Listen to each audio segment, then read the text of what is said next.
മാന്യപ്രേക്ഷകർക്ക് നമസ്കാരം. തിരുവനന്തപുരം കോർപ്പറേഷന്റെ ബജറ്റുമായി ബന്ധപ്പെട്ട നമ്മുടെ രണ്ടാമത്തെ വീഡിയോയാണ് ഇത്. കഴിഞ്ഞ വീഡിയോയിൽ ചർച്ച ചെയ്യാത്ത വളരെ പ്രധാനപ്പെട്ട കുറച്ച് വിവരങ്ങളാണ് നമ്മൾ ഈ ഒരു വീഡിയോയിൽ മുന്നോട്ട് വെക്കുന്നത്.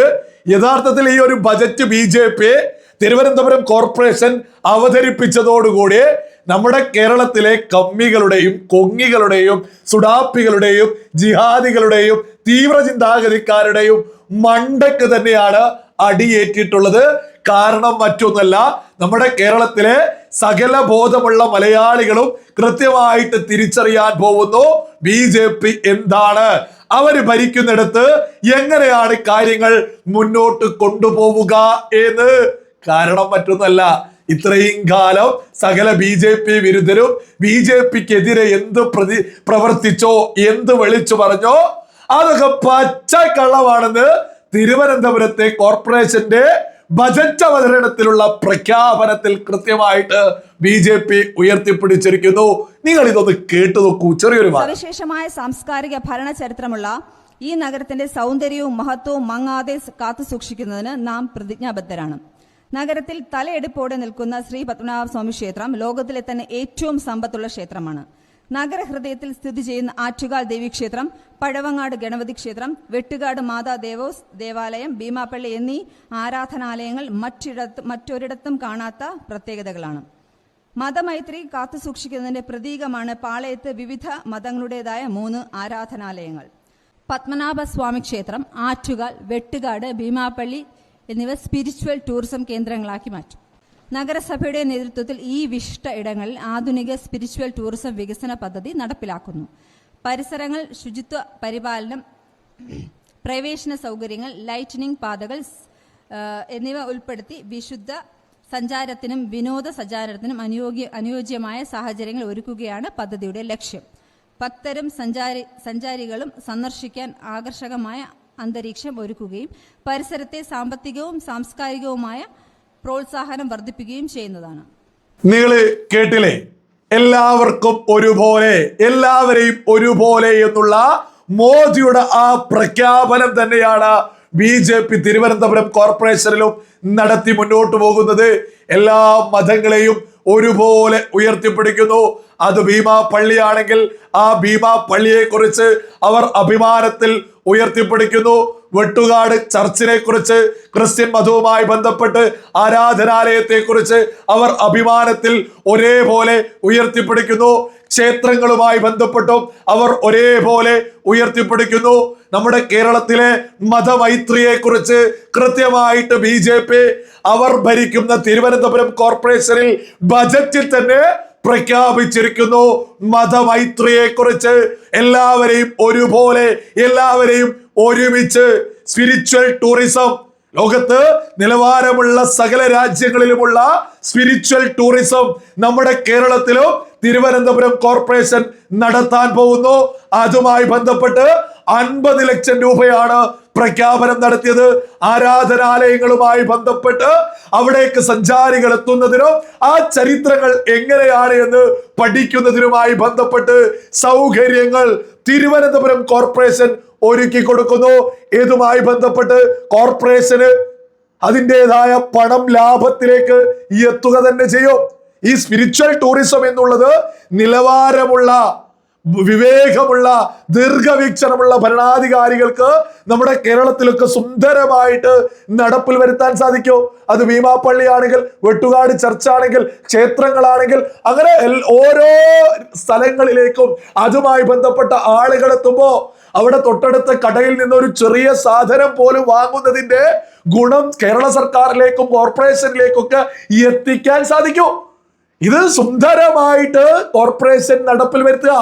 യഥാർത്ഥത്തിൽ BJP കേരളമൊക്കെ ഭരിക്കുകയാണെങ്കിൽ കേരളത്തിലെ പ്രധാനപ്പെട്ട 3 മതങ്ങളുമായി ബന്ധപ്പെട്ട് പ്രധാനപ്പെട്ട സ്ഥലങ്ങളൊക്കെ ഉൾക്കൊള്ളിച്ചുകൊണ്ട് സർക്കാരൊക്കെ വലിയ രീതിയിൽ അവിടെ സൗകര്യങ്ങളൊക്കെ തയ്യാറാക്കിയാൽ ലോക സഞ്ചാരികൾ നമ്മുടെ കേരളത്തിലേക്ക് ഒഴുകിയെത്തും. നമ്മുടെ രാജ്യത്തൊന്നടങ്കമുള്ള നമ്മുടെ സംസ്കാരമൊക്കെ ഉയർത്തിപ്പിടിക്കുന്ന ആളുകളൊക്കെ കേരളത്തിലേക്ക് വലിയ രീതിയിൽ എത്തുക തന്നെ ചെയ്യും. അതൊന്നും തന്നെ കേരള സർക്കാരിന് ആ മണ്ടയുള്ള ഒരുത്തരും മന്ത്രിസഭയിൽ ഇല്ല എന്നുള്ളതാണ് മറ്റൊരു യാഥാർത്ഥ്യം. ഏതായാലും തിരുവനന്തപുരം കോർപ്പറേഷൻ അതും നടപ്പിലാക്കിയിരിക്കുന്നു. ഇവിടെ വലിയൊരു കള്ളത്തരമില്ലേ ഈ പറയുന്ന UDF-ന്റെയും LDF-ന്റെയും ഇവിടെയുള്ള സുഡാപ്പികളുടെയും ജിഹാദികളുടെയും വലിയൊരു കള്ളത്തരമല്ല ഇപ്പോ അങ്ങ് പൊളിഞ്ഞു പോയത്? BJP വർഗീയതയാണോ, BJP അങ്ങനെയാണോ എന്നൊക്കെ പറഞ്ഞ ആളുകള് ഇപ്പോൾ എന്തോ പറയുന്നു? BJP ഭരിക്കുന്ന തിരുവനന്തപുരത്ത് അവർ കൃത്യമായിട്ട് കാര്യങ്ങൾ ഉയർത്തിപ്പിടിക്കുന്നു.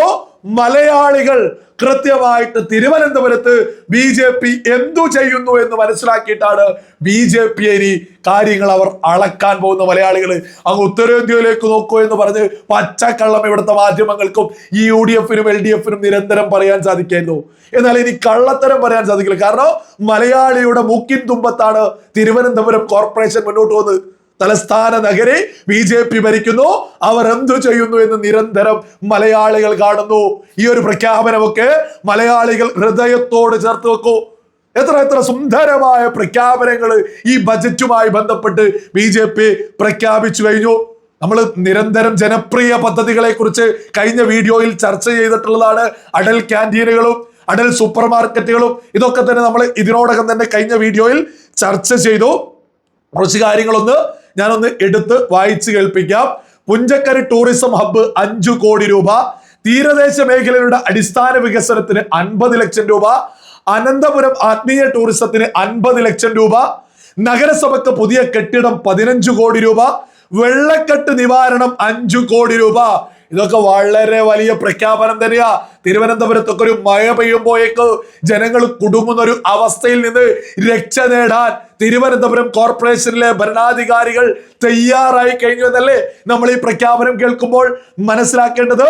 സിംഗിൾ പാരന്റ് കുട്ടികൾക്ക് പഠന സ്കോളർഷിപ്പ്, നഗരത്തിൽ 100 കാനന ചോലകൾ നിർമ്മിക്കാൻ 50 ലക്ഷം രൂപ, നഗരസഭ ഓഫീസ്, പാർക്കുകൾ, ബീച്ച് എന്നീ സ്ഥലങ്ങളിൽ സൗജന്യ വൈഫൈ സംവിധാനത്തിന് 5 ലക്ഷം രൂപ.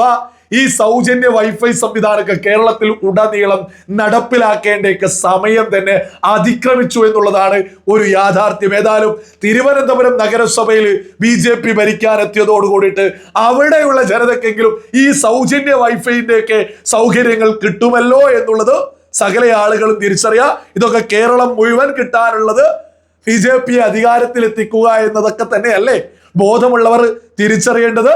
അടുത്തതായിട്ട് അനന്തതീർത്ഥം ആറുകൾ ഉപയോഗഭദ്രമാക്കാൻ 2 കോടി രൂപ, അമൃത് ഫാർമസി 101 വാർഡുകളിൽ മിതമായ നിരക്കിൽ മരുന്നുകൾ ലഭ്യമാക്കും. 101 വാർഡുകളിലും മിതമായ നിരക്കുകളിൽ മരുന്ന് കൊടുക്കാൻ പോവുക.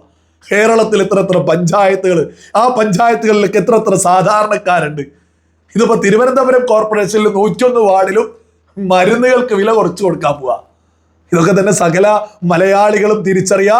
തിരുവനന്തപുരം കോർപ്പറേഷനിൽ BJP ഭരിക്കാൻ തുടങ്ങിയ സമയത്തല്ലേ അവിടെ അത്തരത്തിലൊരു ബജറ്റൊക്കെ നടക്കാറുണ്ട് എന്ന് സകല മലയാളികളും ഇപ്പോ തിരിച്ചറിയുന്നത്.